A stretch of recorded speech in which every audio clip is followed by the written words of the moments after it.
Here it is. The Earl J. Risendeau Athletic Center.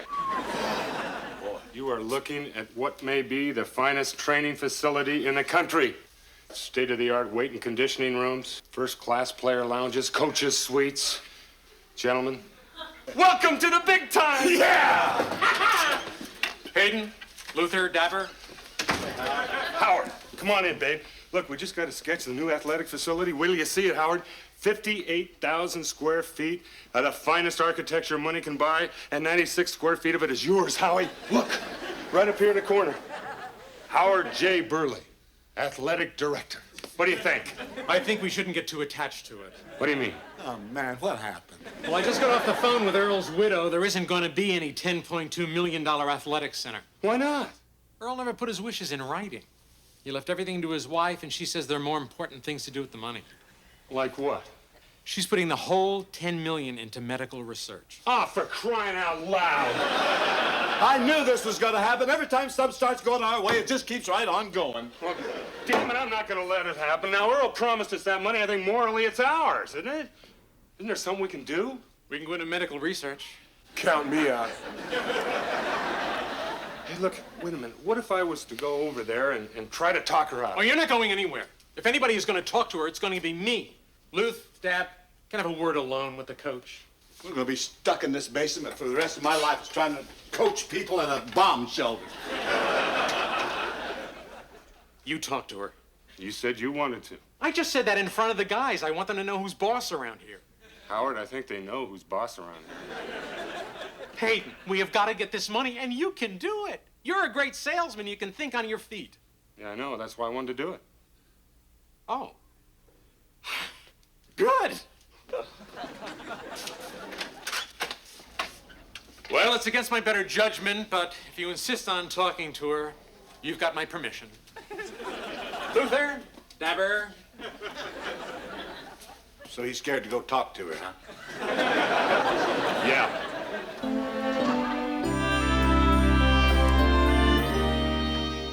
Mrs. Risendeau?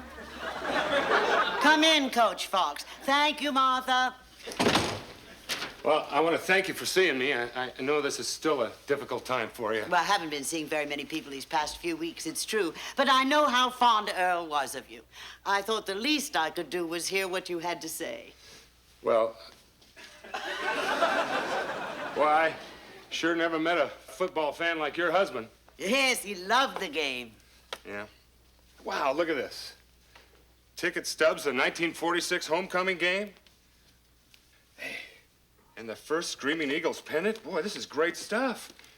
There's a lifetime of football right here in this room. What are you going to do with it all? Throw it out. Beg your pardon? Coach Fox, let me be honest. I never really liked football. It was Earl's passion, but it never held any interest for me. Ah, well, you're talking about football, the game. I never liked that either. I'm talking about football, the dream. See, I'm here to talk about my kind of football. More importantly, I am here to talk about Earl's kind of football. Will this take long?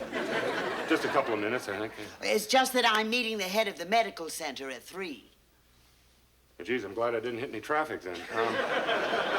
I'll cut this short then. You know, Earl used to say to me, Coach, you're not just creating winners in the game of football, but you're creating winners in the game of life. You know, I think he was right. I am turning boys into men, and frankly, that's a contribution that I am very, very proud of. I'm no expert, Coach Fox, but from what I know of football, all it does is take innocent boys and systematically turn them into mindless barbarians. And you say you're no expert? But let's look at the important side of football, that side that creates healthy minds and healthy bodies. Let's take the ideal football player. He's got a heart like a locomotive, pumping drug-free blood through arteries that run as clean and clear as mountain streams. And then he strides downfield on legs of steel, and all that time he maintains a C average? Hey, come on, these guys are fit for life. And the Earl J. Risendeau Athletic Center is going to make them stronger, faster, and fitter. Yes, provided it doesn't cripple them first. Look, you know, Mrs. Risendeau, I have to be honest. I hate football. But it does create heroes, and heroes are what made this country great. I'm just trying to save America. Coach Fox, I admire your passion. But my mind is made up. I'm sorry.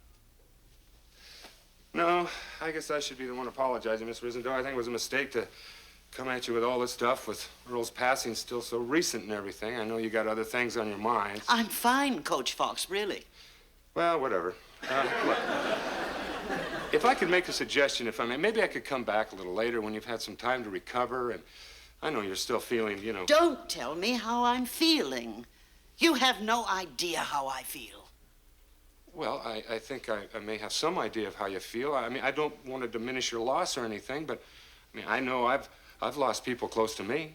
Someone as close as a spouse? Well, in all honesty, yes. You've lost your wife? Yes. I'm sorry. I had no idea. Yeah, well, it wasn't something I really intended to talk about, you know. You'll have to forgive me for lashing out at you. I guess I'm not coping with this as well as I thought I was. Oh, no. I think you're doing wonderfully. Well, losing her must have been a shock.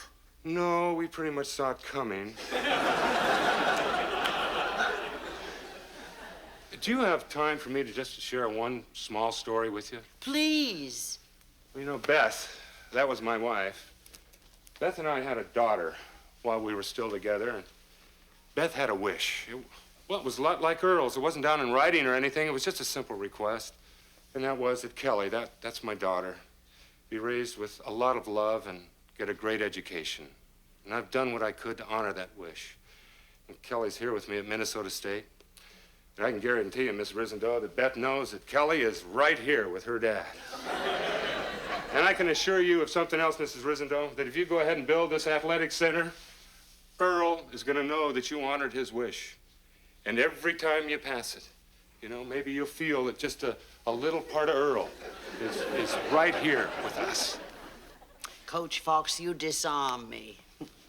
I think I'm beginning to see why Earl was so fond of you. I tell you what I'm going to do. I'm going to think over what you said, and perhaps we can reach some compromise. Why don't you join me for dinner tomorrow night, and we'll discuss it further. Oh, thank you. That would mean a lot to me. I'll see you at 7. All right. Oh, don't forget your sketch. Well, why don't I leave that with you?